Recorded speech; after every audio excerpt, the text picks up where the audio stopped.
There wasn't one kind of experience in my childhood that I think affected my mental health. I think it was the whole of my childhood, basically. It was just the kind of day in, day out kind of experience of neglect and abuse, of being kind of, hit and, spat at and verbally abused and emotionally abused and sexually abused. It's just, I think, I just cracked under the strain. Apart from the female teacher, I had a crush on a female student called Lee.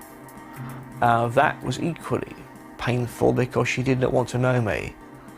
So that was another setback. Other setbacks was that I was expected to get 3 A-levels, but ended with 1. That was a further setback. I was expected to attend a university, which I didn't, and there was a further setback. So I just got more and more mucked up.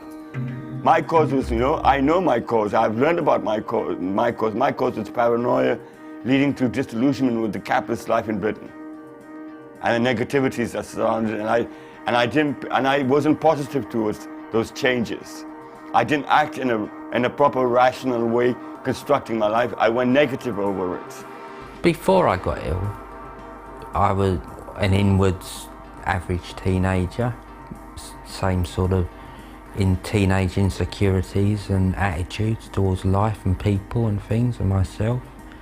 And I feel that my mental illness was slowly building up inside of me over the years. And at the age of 21, it was time for it to explode and appear, and I ended up in hospital on a 15-year psychiatric journey because of it. During the period of schizophrenia, heavy schizophrenia, you suffer from the lost years. And so you're trying to get that back again. So you lost your personality, you lost your identity, you lost your meaning. And so you're trying to get it back in your recovery, and that's what you're hoping for in recovery, to get those things back. One of the things which affected the illness was with the television. I heard voices from the screen insisting there had been an alien invasion of the country, of Great Britain. Everyone would have to suffer and die. From that point on, there were many hallucinations associated with this television, and lots of my problem was with the TV and the radio. I put them on and hear impossible broadcasts. Well, feeling like being on the airwaves permanently, being on TV permanently and things, being watched all the time when I'm having a bath or going to bed or whatever, just permanently having no privacy in my head or in my whole being. Hallucinations, which are horrible, all they go on about is subhumanity, vileness, poisons, people being corrupt and nasty, one's illness being a product of stupidity or intrinsic self-hatred, everyone laughing and laughing and laughing, voices laughing at the back of one's head. When it's severe, the voices just come at me at 100 miles per hour. Just voices hitting me, left, right, and center. I just sit there smoking, drinking coffee, and talking to the voices. That could be all day. That could be 2-3 days. I say in my book, being human is a ridiculous career. How can you not laugh at yourself? The situations human beings get into. So, when I kind of look back when I'm, psychotic and thought I was Jesus and tried to recruit disciples at the supermarket, I'm not embarrassed by it or angry at myself. I just learned to laugh at it because it's funny,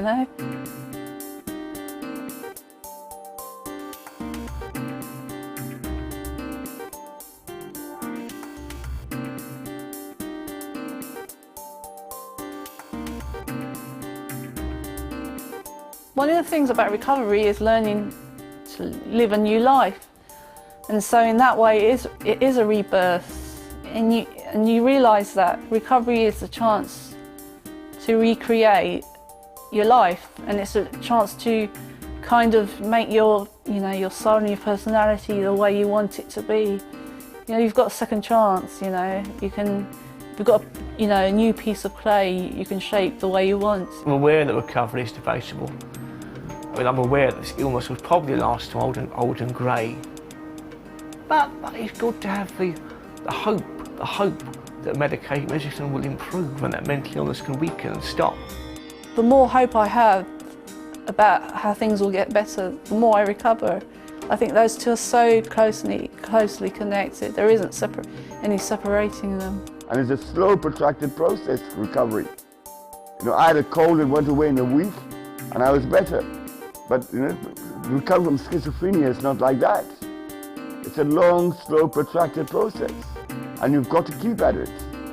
And you've got to keep positive and have hope. Otherwise, you're not going to get there. I'm working on having a market stall in Greenwich in 5 years' time, being an artist, being a painter, selling my prints and paintings and canvases and photographs and things to the tourists or to anyone who's interested in having a look and maybe buying some, whatever. But trying to develop my own avenues of becoming self-employed, independent and working. Well, the immediate goal is to be fully recovered from schizophrenia. That is my immediate goal. If that's a dream, then that's a dream that I hold to. To go back to teaching, even though I'm getting short of years now. I'd like to try and get a job. I'd like to sort of perhaps find a partner, I don't know, you know. Like to be an established author, but that's probably a pipe dream. I don't think there is any kind of end result, really. I think it's always an onward, evolving journey. And my kind of dream is just to show people who want to recover that it can be done, and to kind of inspire other people. That is something that's quite important to me as well.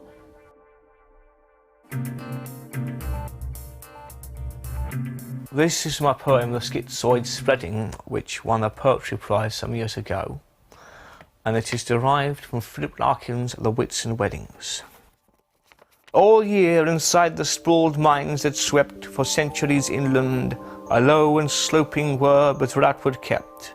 Loud skies went by, thoughts straddled of battles and endless voices floating on a cough. A rattle smashed completely, pleasures dipped and died, and now and then a spell of sparks, until the trendless year, now crudely stripped, encroached upon a hospital of stars. At first I didn't notice what a noise the madness made, each patient that I stopped at, time deploys, the dints of mental illness like a grave.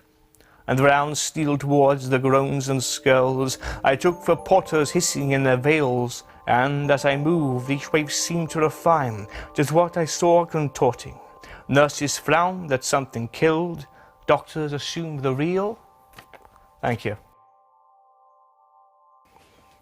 How do you feel after reciting that poetry? Does it make you proud? I hope so. Okay. Okay, cut.